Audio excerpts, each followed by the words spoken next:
First of all, welcome everybody to our, what month is it now? September's edition of BC Hockey Coaches Club. Got a real treat here for you. A former Jack Adams Trophy winner and Stanley Cup champion in his own right, Ken Hitchcock, is our main speaker for tonight. And I'm excited for this. And for guys who have just jumped on here, Ken has actually requested people have pens and paper ready. It sounds like there's going to be a quiz.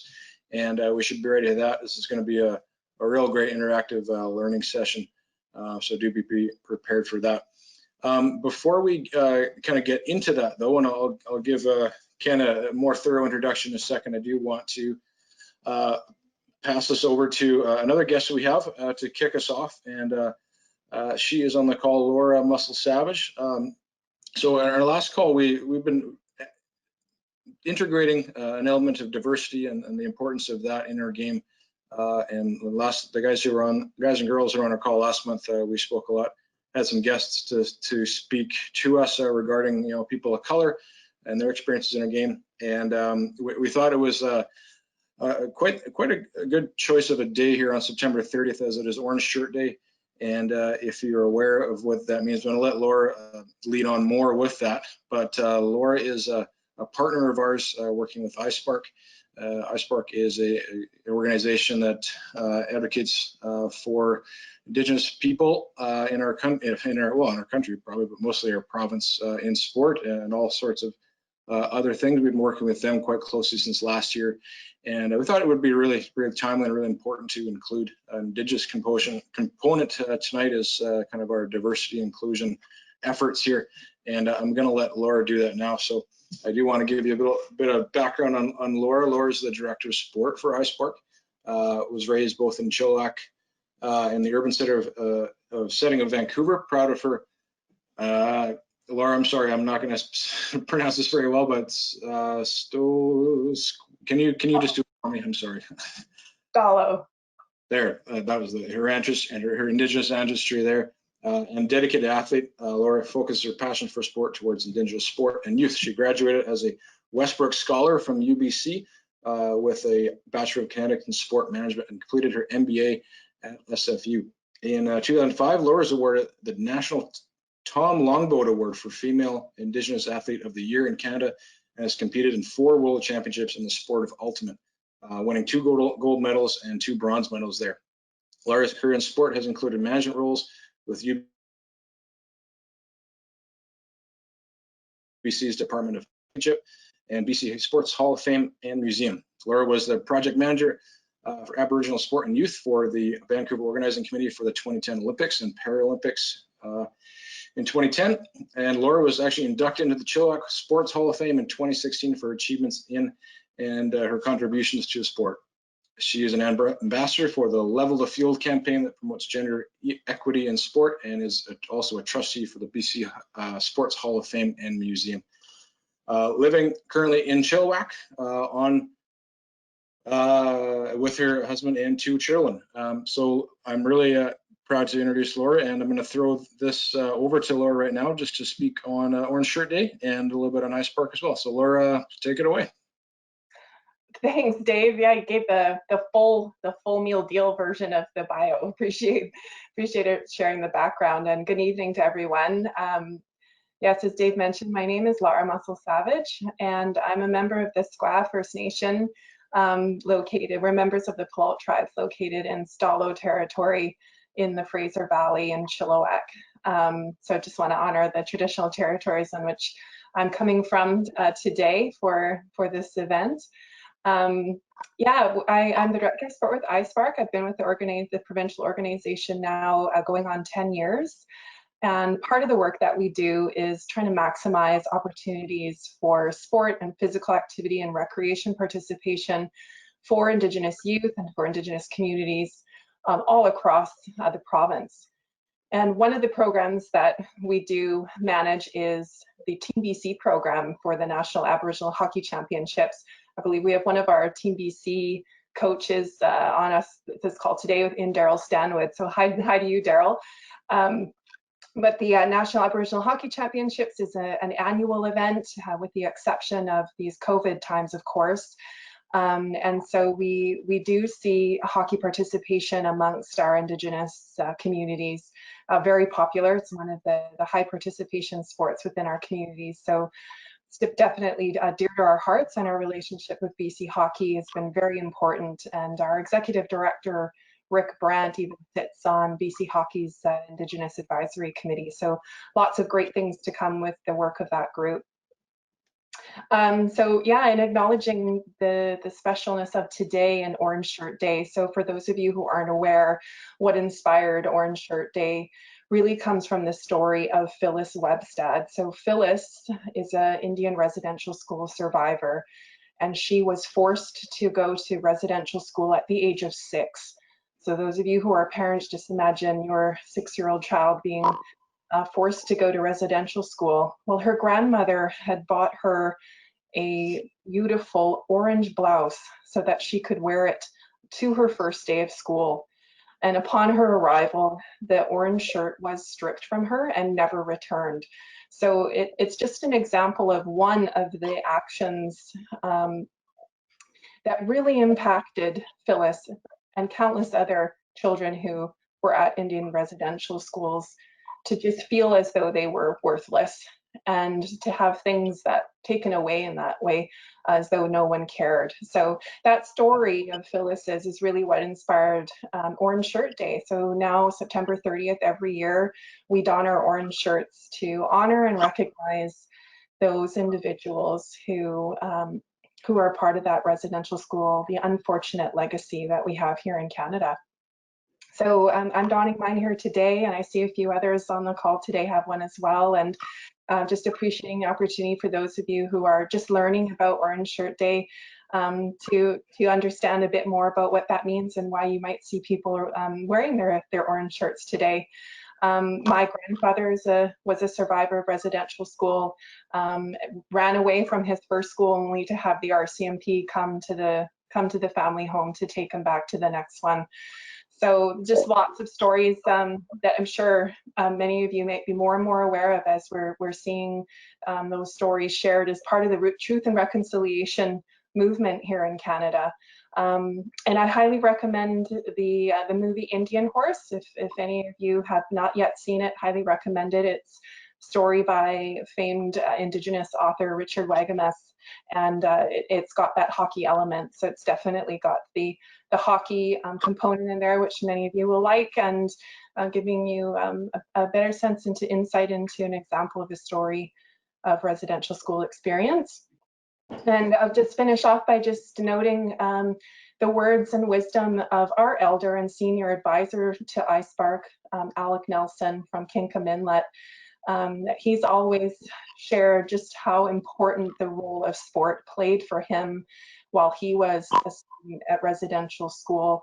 It was his one source of freedom. It was the one place where he could be out on the field of play, forgetting who he was and where he was, and just having a place to be free. So sport plays such a good and important role in the lives of not only Indigenous people, but to all people.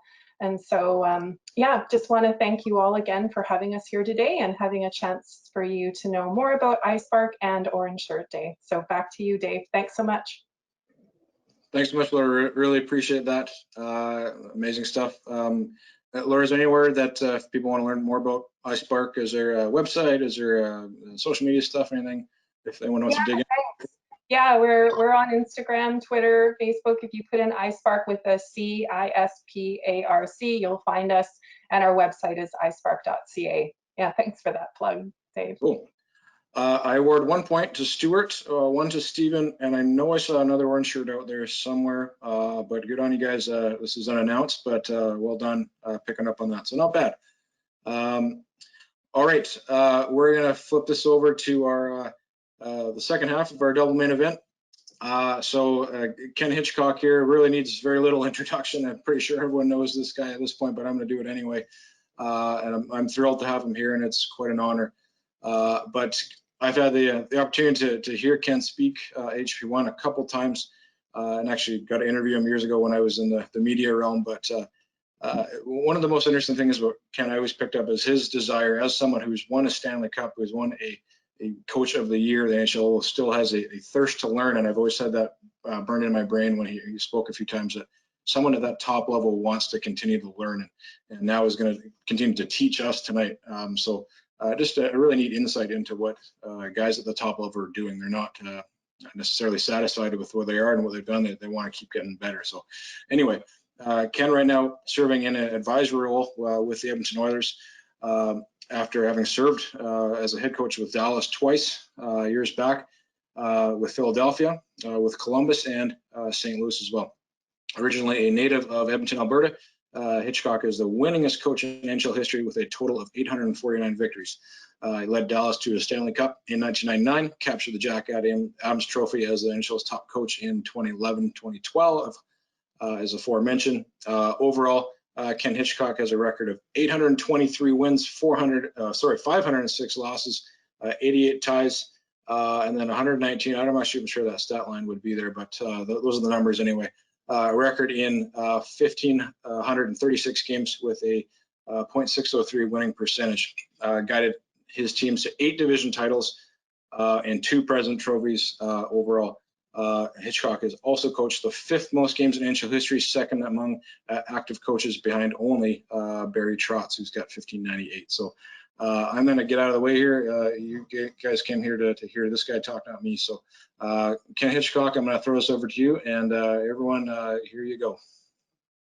Thanks, Dave. Laura, great message. What's the name of the movie? It's called Indian Horse. Indian Horse. So Okay. It's based on a novel, so you could either the book, movie, both. Oh, Indian. great. Yeah. That's great. Well, listen, thanks for having me on, gang. And I don't want to take up too much of your time. I know everybody's busy getting started, but I want to try to walk you through what it means to be a coach and what responsibilities are on your shoulders and your responsibility.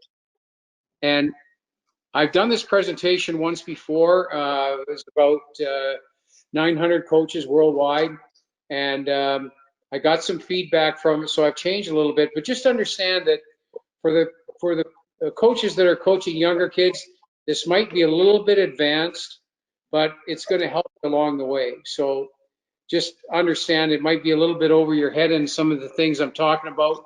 But as you reach 11 years of age and up, a lot of this stuff is really important, that it's part of the framework of who you are as a coach. What's really changed for me, when I started coaching, you told the players what to do and they pretty much did it. And then there was a period of time in the 80s and early 90s that you told them what to do, and because the players were getting younger and younger in junior hockey and in pro hockey, how to do it became important. In most cases at the professional level, they knew more than the coach did about playing the game. And that's now changed to where these 3 elements have to be paramount in everybody that's coaching. And that is what to do, how to do it, and the most important one now in this day and age is why. What's in it for them? What are they going to get from them?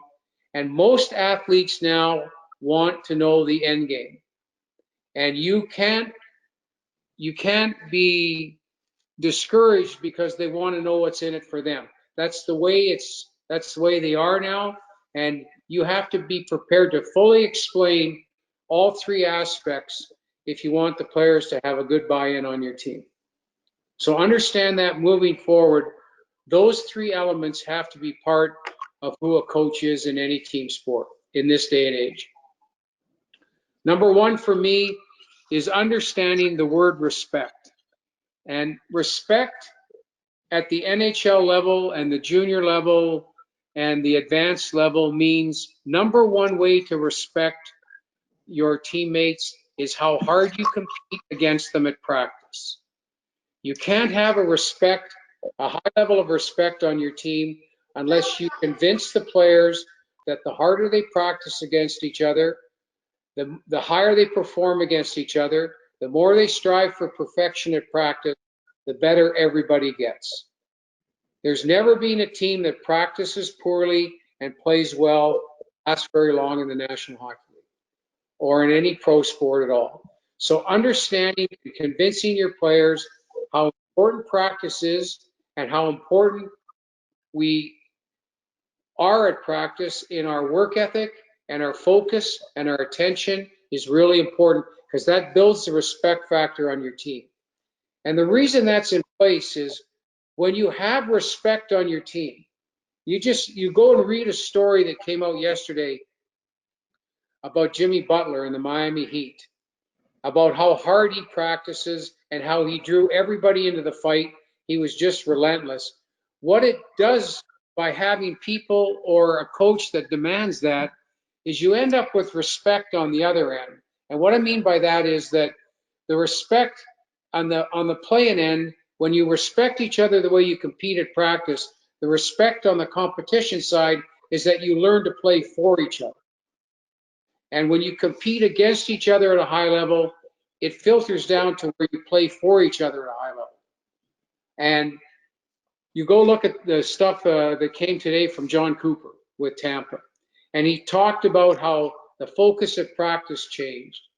Competitiveness was the vital thing that had to take place in every Tampa practice. And the players bought into it to the point where they were coaching themselves. So the culture changed in Tampa. It changed in Tampa because they brought a work ethic and a perfectionist attitude into practice that filtered into the game. And that, to me, as a coach, that's your responsibility, is that perfection has to take care of at practice so that it can filter into the games for each other. Accountability. Everybody uses this big word, accountability, or being accountable. What does that mean in a team sport?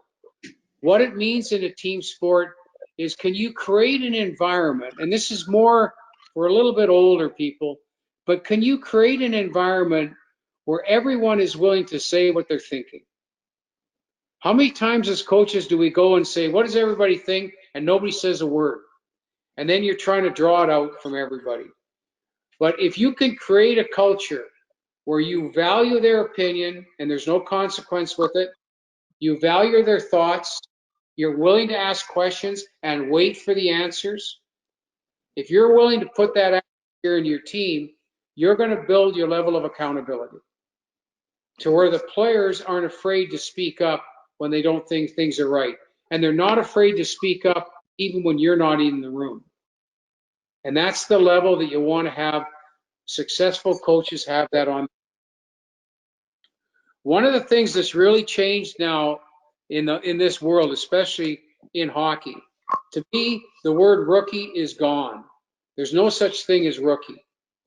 There's first-year players.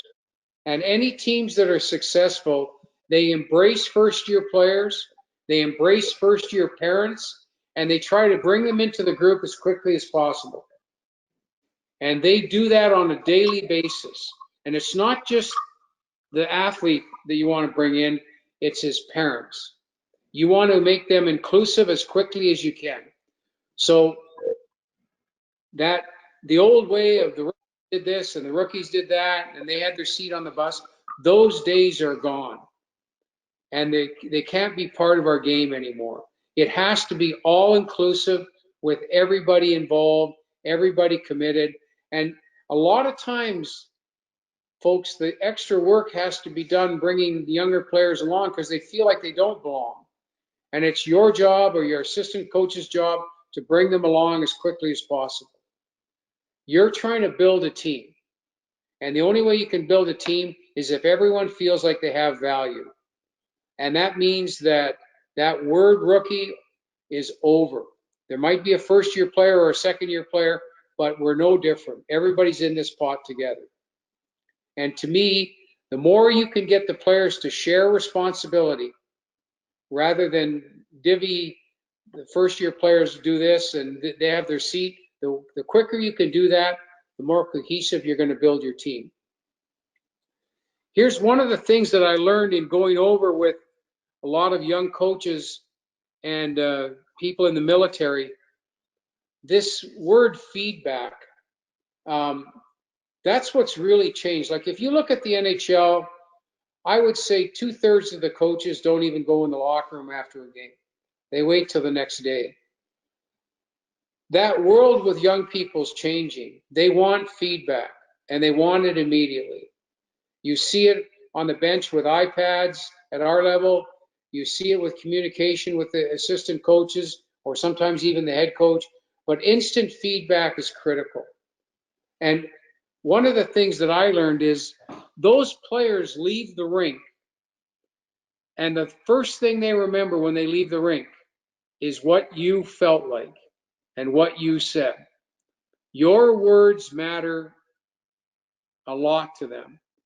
How you say it, what you say at the end of a competition or at the end of a practice, or how you feel about things is really important, because that's the feeling that the players are going to leave the rink with.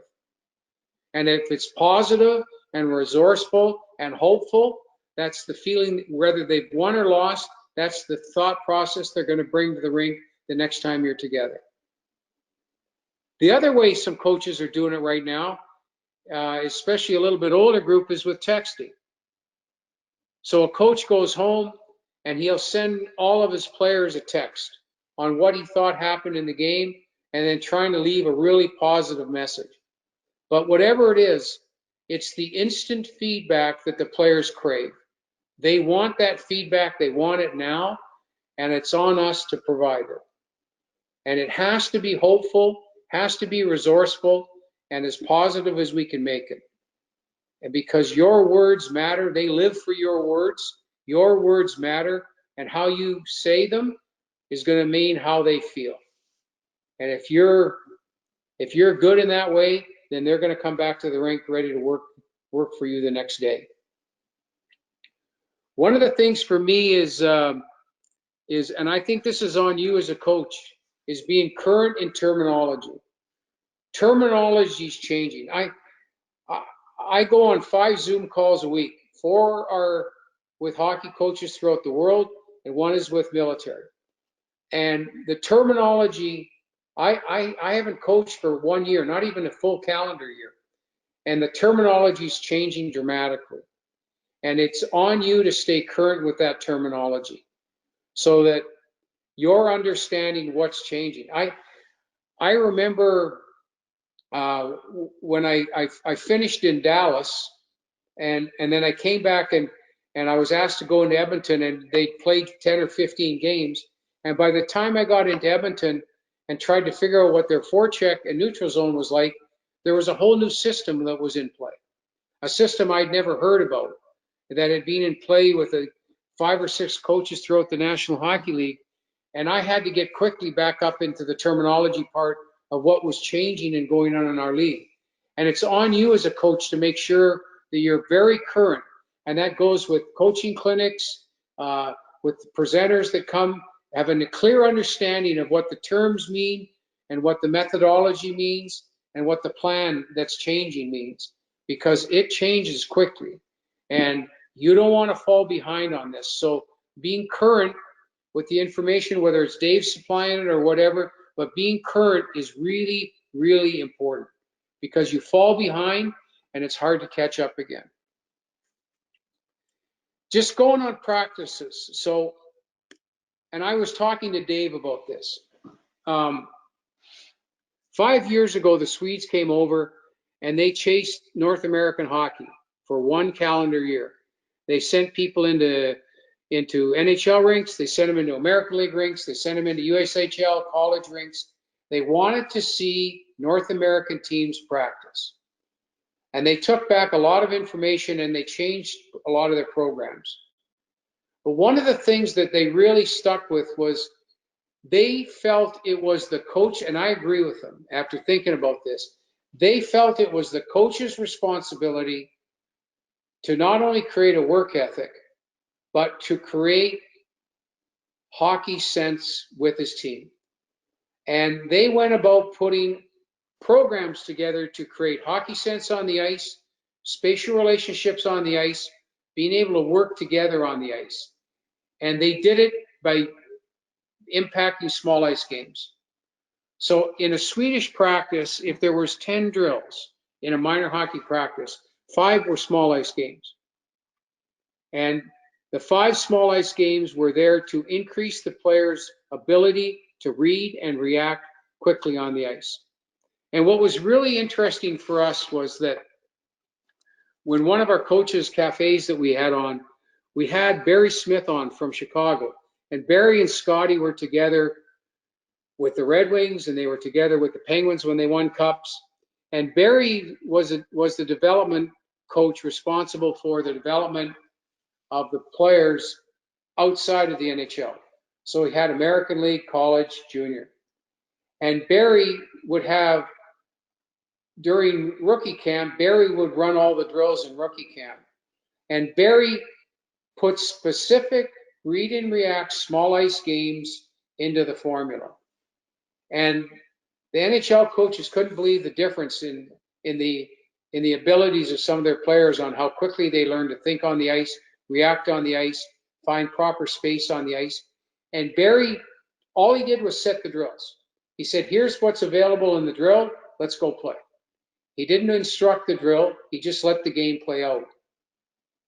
But he put people in positions where they had to think quicker, react quicker, find space quicker, and play together quicker. And he put those games in place all the time, and it really helped the awareness of some of their players.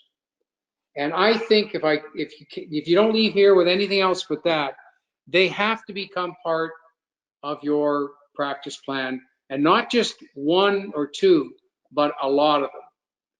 And that's why I say it really is on the coaches, not just to have an X's and O's plan, but to understand that you carry the responsibility of increasing your team's hockey IQ.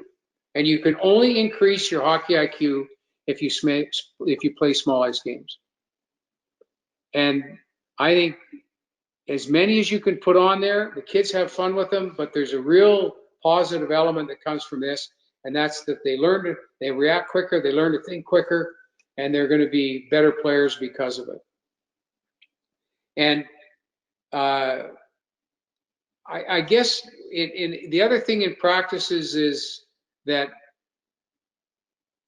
sometimes we get wrapped up in X's and O's, and I know that when you talk to NHL teams that win at the end of the year, they play the same system all year, they just try to perfect it, and they don't change all the time.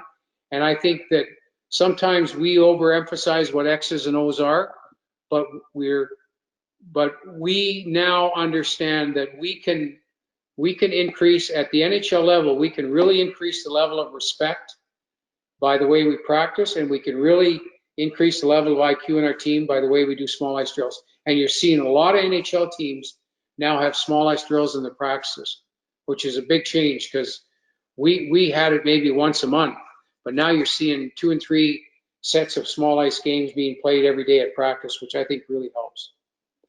And the last couple of things for me is, as a head coach, if you really want to get better, you got to put somebody in charge of who's watching you. Too many times, we don't even know some of the things that we're doing. And I know one of the things that I see really working is who's evaluating me. I need someone to watch me. How am I doing?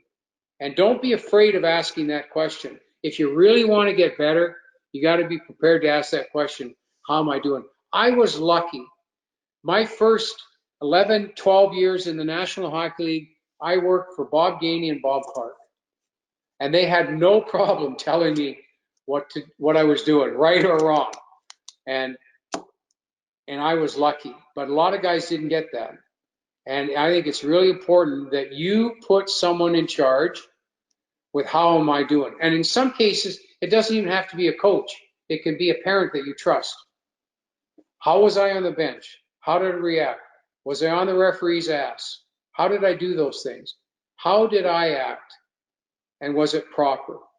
And if you really want to get better, those are the hard answers you gotta be able to get answered, because those things are really important for your advancement as a coach.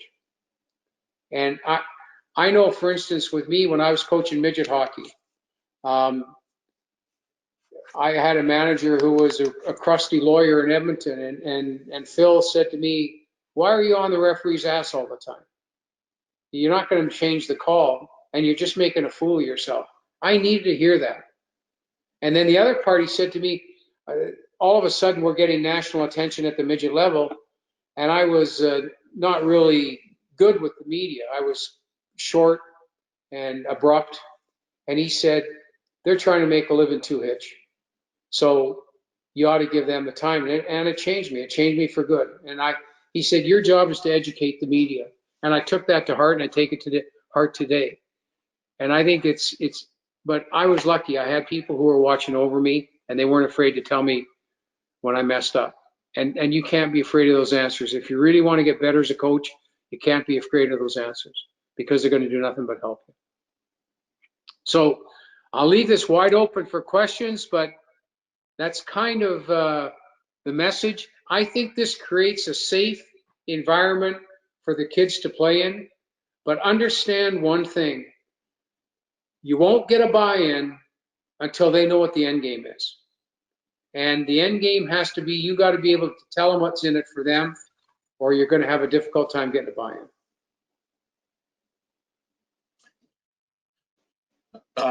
That's fantastic, Ken. I've got a couple here. So if you do have a question, we can do this a couple ways. If you feel like you want to turn your mic and speak to yourself, go for it. We'll let you do that. If you want to type your question into the chat, I can read it for you and interpret it. So who's got something for Ken? If not, I'll lead off with a couple of my own here. Hey, Dave, I got a couple. All right, I think it's Brett Vespi. Go ahead, Brett. Perfect. So Ken, I just want to say first, thanks, because a lot of the things that you actually mentioned here touched on basically all the questions that I had. So it was good. But one of the things that I kind of wanted to ask you, just because, and you kind of mentioned it, with your experience both in regular season and with short-term competition with the Olympics and World Cup and things like that, what do you see as basically the main difference between preparing a team or preparing your players for short-term competition compared to a full season? Well, the first thing I learned in short-term competition is let the emotion of the event take care of itself. There's too many.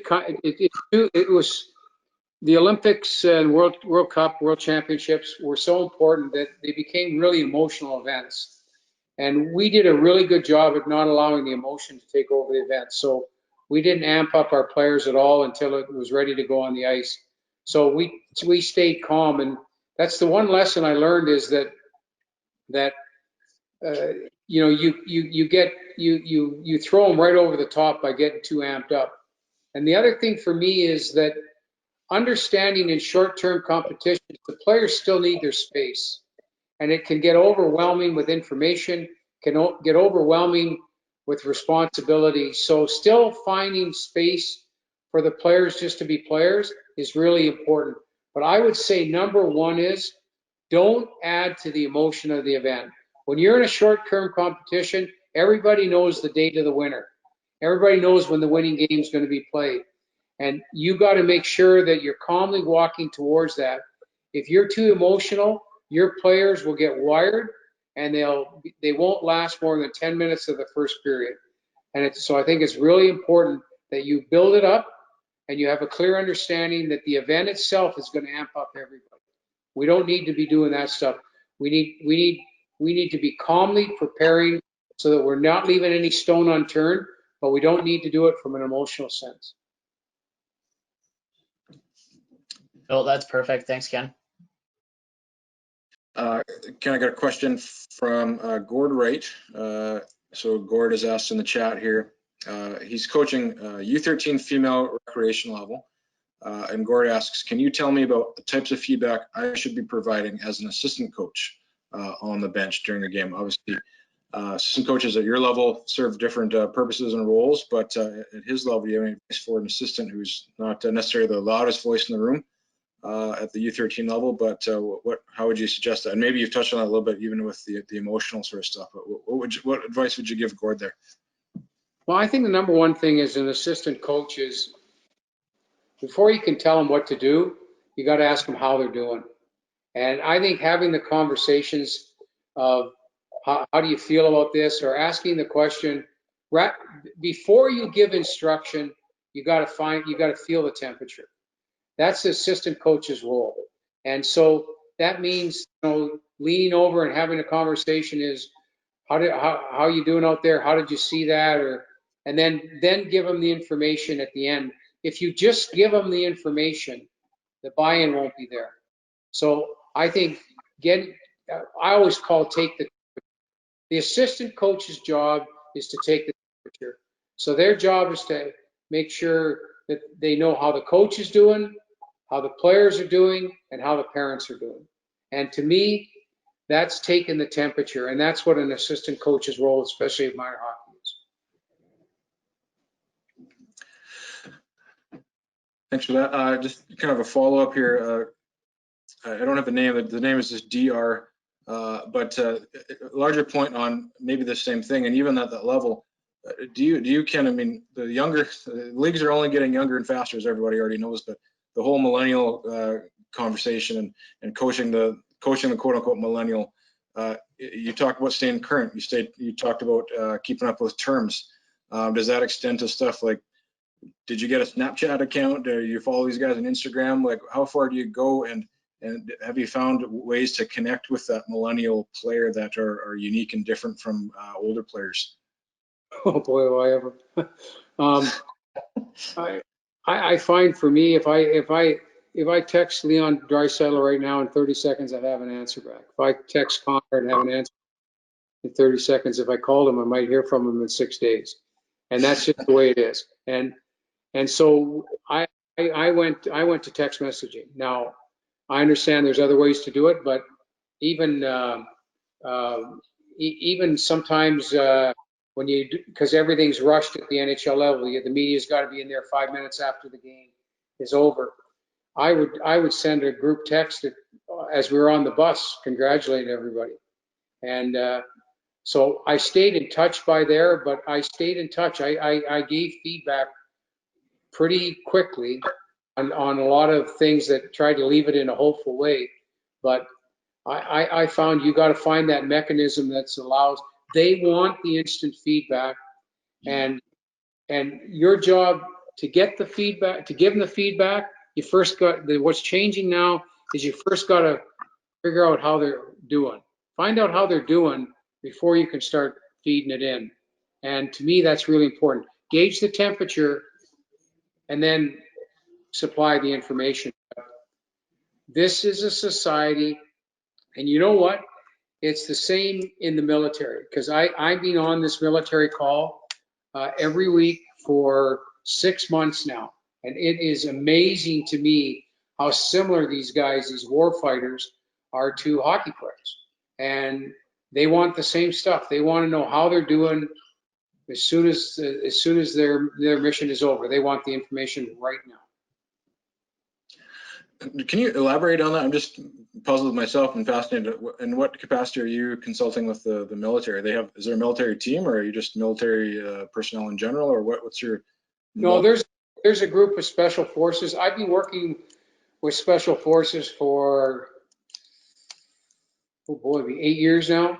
And so we're on a Zoom call together, and subjects come up, and it's one of the soldiers' responsibilities to talk about the subject, and then advice and interaction takes place from there. But I've been working with special forces for a long time now, and I learn way more from them than they learn from me. I've included, when I was in Dallas and in Edmonton, I brought people in. I brought a SEAL Team 6, and he was embedded with the team when I was in Dallas for the season. And then I brought in one of the psychologists from the Special Forces in Canada, who lived in Edmonton, who came on board with us, who did a great job for me. And he was embedded with us also. So I find these guys, they can speak at the players level, and we can learn more from them then we can teach them. So it's a great situation for us. Okay, I got a question from Chris here in the chat here. So he says, "Hi Ken, thanks for the time. Thinking about how kids move up through the levels, what have you found challenging in your preparation / coaching of players during major transitions?" So, you know, when you mentioned you're coaching minor hockey and the player that came up to junior hockey, or all those transition years, what were maybe some of the challenges that, you know, getting a kid used to what he used to do? I liken it myself as a U15 coach to kids who are used to their U13 ways or their Pee Wee ways, and I often say Pee Wee hockey is over, guys. Like, it's time to get to step up here. But that's just my little story. But what challenges have you encountered with those big jumps of players? Have a lot of them been seamless? Like Leon Draisaitl is a good example, who just seemed to play at every level with no problem. But there must have been some along the way that were a little more challenging. So how did you acclimatize some players that were making those jumps that are having a harder time? Well, I think the number one thing is understanding that your work ethic is going to allow you to stay there so your skill can take over. And that's what you have to convince the players to understand. Their skill level might get them there, but their work ethic keeps them there, and then their skill level takes over once the work ethic in there. And I think it's something, it goes in another circle. It goes in where if a player that you know that played for you tried to make the next step and didn't take it, you got to find a way. If he comes to you and says, well, why did I not make this team? And because he trusts you from the year before or whatever, you got to be willing to talk about work ethic. Because if a player has a work ethic, any coach worth his salt will find a spot for him. And he's got to, that's the thing he can control. And that's where it's got to fall back into. How hard did you work? What's your work ethic? What's your level of determination? If you have this, you're in control. If you don't, you allow the coach or the next coach to be in control of it. Ken, how do you have that conversation? Let's say you got a kid who just is, you know, and we all heard of this player. He's really good. He's always been good, just born that way, but just has no work ethic, and he doesn't see the need to try harder or put in extra effort. And how do you have that conversation, especially with this generation of player who doesn't necessarily love the negative feedback? How do you approach it? You know, and even other subjects. How do you give constructive feedback or criticism? What are some strategies instead of, you talk about being in control of your emotions earlier, but there's times where kids are just making mistakes and need to hear that. Okay, and I get where you're going here, Dave, but understand something. First, you got to get to the end game. Yeah. This is the goal. This is where you want to be. This is, so before it was you got to the start game. Now you need to get to the end game. If this is your goal and this is what you want to do, here's what you have to do this. And you can include, because sometimes they don't trust you as a coach. Sometimes they think you're the bad guy. And you have to include other people. So it can be a former NHL player or a former pro athlete, somebody that understands what work ethic is. And it's not explaining, saying to the player, if you don't work, you're going to get cut. It's getting the player to sense control. If you have a work ethic and you play with a high level of determination, you're in control. Now you're dictating. If you don't, then you're just relying on your skill. And as you move up, more and more players get to be the same level as you are, skill-wise.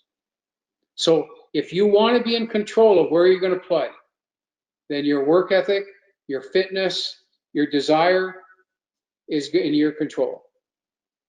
And if you're just going to rely on your skill, then you're going to reach a wall.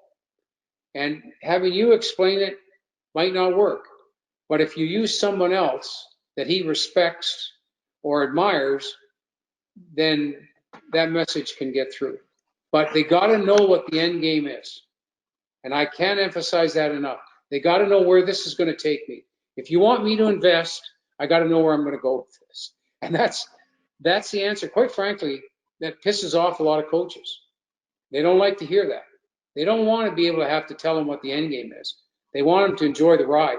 But that's not how young people think now. They want to know the end game. This is a question from Mike, and it kind of leads into this a little bit, and maybe losing sight of what the real end game should be. But Mike asks, first says, thank you, Ken, for taking time to do this. Coaches do struggle with the parents forcing players to make the NHL or have that desire that the end game for them is for this child to make the NHL, whether you 11, you 13, or what have you. And they coach them prior to practice, that external sort of stuff, and doing things beyond their own team, and burning them out in some cases. He says, we as coaches want to teach players to become a better hockey player and people. There is this never-ending battle, but curious to see how you handled some of these times. Where did you ever have to straighten out, like you just talked about with endgame, but maybe rewiring the endgame, that a parent has had this message, this is what it is, but no, hey, look, like this is what it really should be? Or do you just totally give that power to that player to decide, or have you had any experience there? A lot. I've had a lot of experiences there. And remember, I coached 12 years of midget hockey. And I think the thing that I've learned over time is that, and this is what's really changed for me. Like, to me, I see these, I keep using this military thing, but I've learned a lot from these guys. And one of the things I learned is that before they evaluate, before they tell you what they want to do, they ask you how you're doing. And so right now, the defenses fall down because they want to know how you're doing first before they're going to tell you what.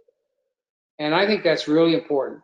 And when you're dealing with the player, like if you go to the player that has a parent that's dominating, and you ask the player, how are you doing? You okay? How are things going? And I guarantee you, he's going to say, my dad thinks this, my dad thinks that, my dad this, and now you know what's going on. But if you don't ask that question on how he's doing, you're going to start instructing him, and he's not going to listen to you because his dad's dominant in the air. And you might agree with what his dad's saying, or you might agree with what's going on, but at least he knows that you are his ally. What's changing now is the coaches have to be players' allies. Before you could be a disciplinarian, now you have to be in a partnership and an ally with a player.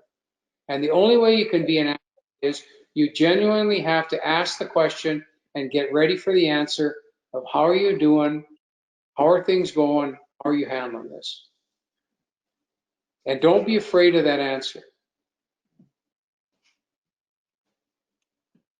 Got a question from Don here. Don, I might get you to explain this a little further. I'm going to try my best here, but if I miss it, just jump in here. But Don says, hi, Ken.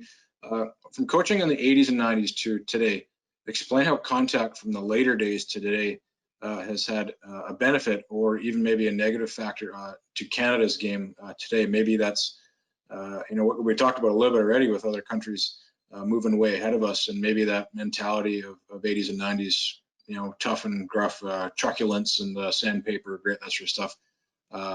Has that been our detriment now in 2020? Are we hanging on? We're perpetual and habitual dinosaurs in hockey. It seems like holding on to old ways, but have we moved away from the 80s and 90s enough yet, or is there some lingering things that are still affecting us? I think we've really moved away from it in the regular season in the NHL. It comes back in the playoffs. You saw the runs that Tampa was taking at Klingberg and at Heiskanen. I mean, those guys got worn down. So I think it comes back in the playoffs where physicality is everything. But to me, everything's angling, taking sticks in the next best lane. All that stuff is more important than physical contact. Physicality comes into play right at the end when you're trying to wear down somebody. But when you're just playing a game, everything's about angles, stick positioning, stick in the next best lane.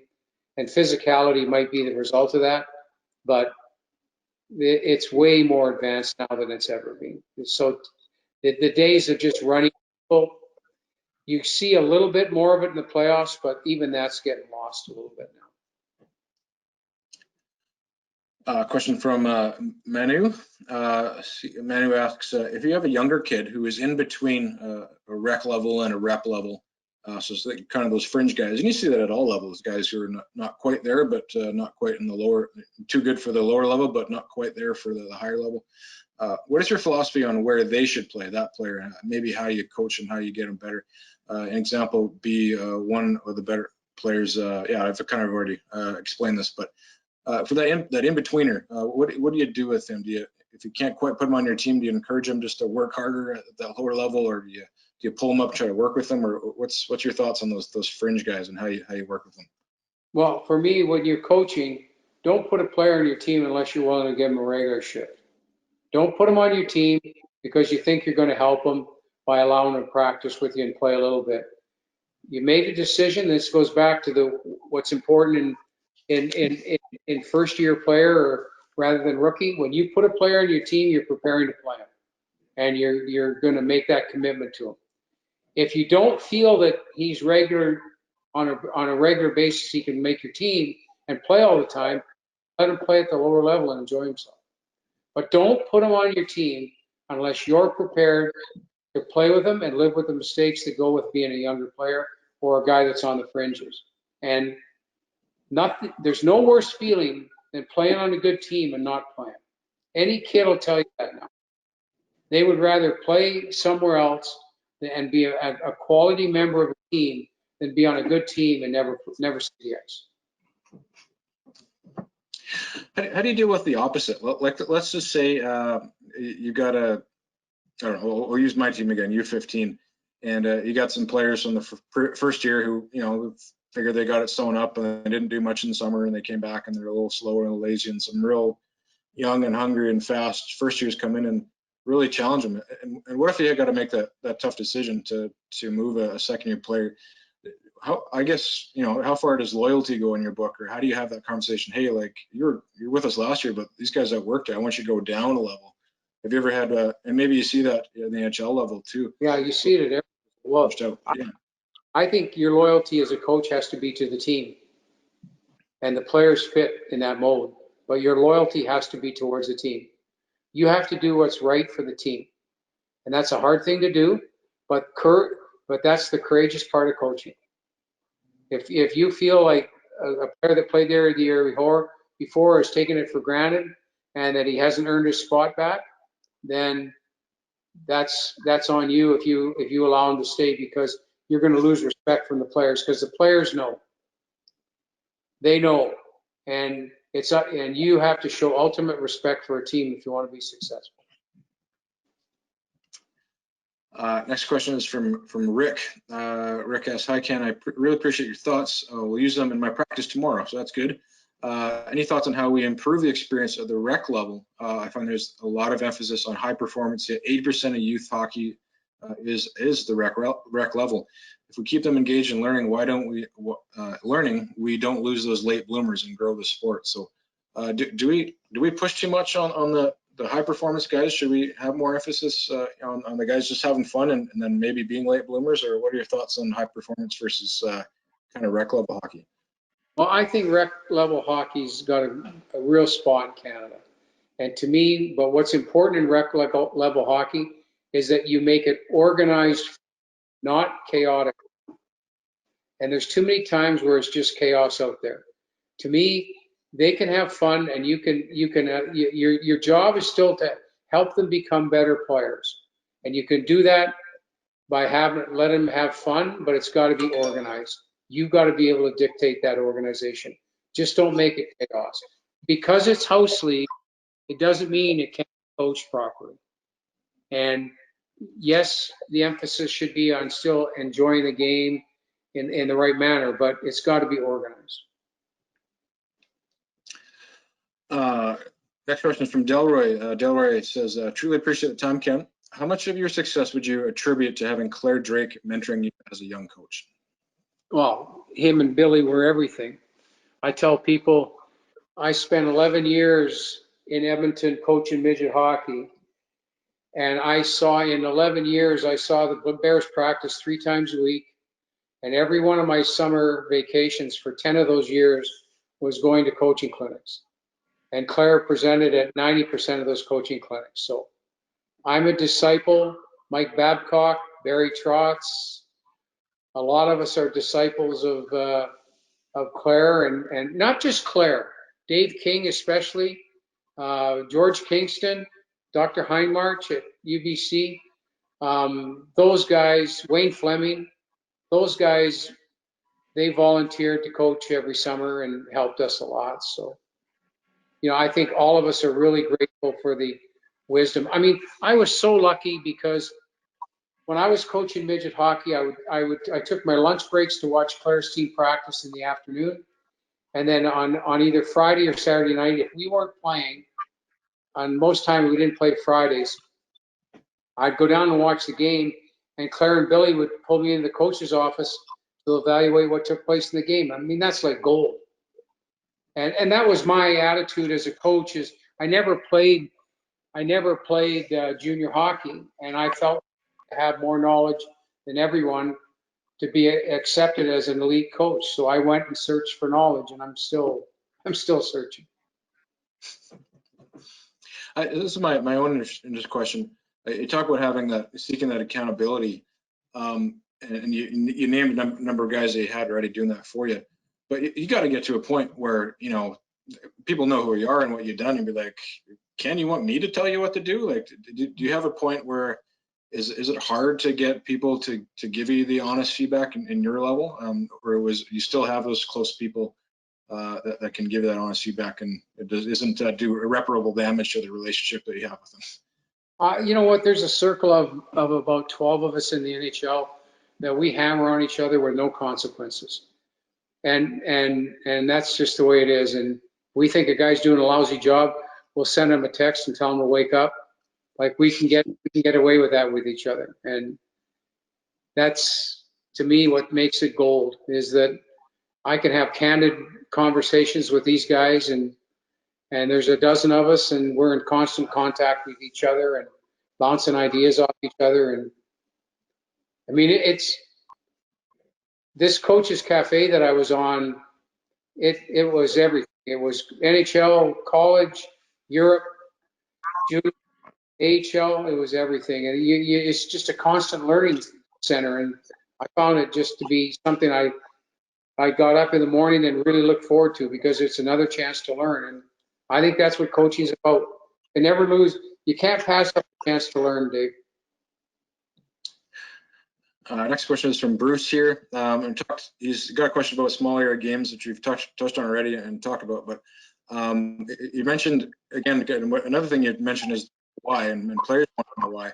But I guess the question is to an extension to parents. And I guess at the minor hockey level especially, do you have, as a coach, have a responsibility, depending on if you're a rec level player or a AAA player or whatever, to explain to the parents why you're doing things too, as we talked about earlier, straightening out the message in the end game? Do you owe it to the parents to further that explanation to them as well, or do you feel the communication can be directed to the player and that's it? I think 100% you got to explain it to the parents. If you want them to buy what you're doing, as a matter of fact, I got to get going here pretty quickly, but if you want them to buy into what you're doing, you have to keep them informed all the time. And that's your job, or your manager's job, probably your manager's. But you have to keep them aware of everything. You have to let them know what you're doing, how you're going to go about doing it, and why you're doing it. You got to explain the same way to the parents that you do to the kids.